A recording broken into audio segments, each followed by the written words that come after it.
አንዲት ሴት ዑመርን ስትገልጻቸው ዑመር መካ ላይ የሆኑ ራሳቸውን ዝቅ አድርገው እንዲህ ኩስስ ያሉ ሰዎች ተመልክታ ነው ጠየቀች። ማን ሀኡላ ብላ ጠየቀች። እነዚህ ማን ናቸው ብላ ስትል ሀኡላ ኑሳክ አሏት። እነዚህ አቢዶች ናቸው አሏት። ለይሱ ኑሳክ ሀኡላ እነዚህ አቢዶች አይደሉም፣ ኑሳክ ዑመር ነው አለቻቸው። ኢዛ መሻ አስራ ወኢዛ ተከለም አስማ ወኢዛ አከል አሽባ ወኢዛ ደረብ አውጃ አለች። አቢድ ዑመር ሲሄድ ያፈጥናል፣ ሲያበላ ያጠግባል፣ ሲናገር ያሰማል፣ ሲመታም ያሳምማል አለች።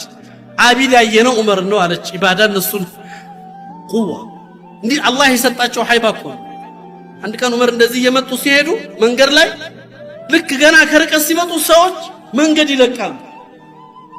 ለምንድን ነው ምን አረኳችሁ አሉ። ለምን መንገድ ትለቋላችሁ? በደልኳችሁ? አልበደልከንም። ታዲያ ለምን መንገድ ለቀቅናችሁ? ነው ግርማው ታስፈርቶን አሏቸው። ይሄስ ከሆነ አላህ መዚድን ሀይባው ጌታ ይሄንን ጨምርልኝ እንዳትቀንስብኝ አሉ ዑመር ረዲየላሁ ዐንሁ።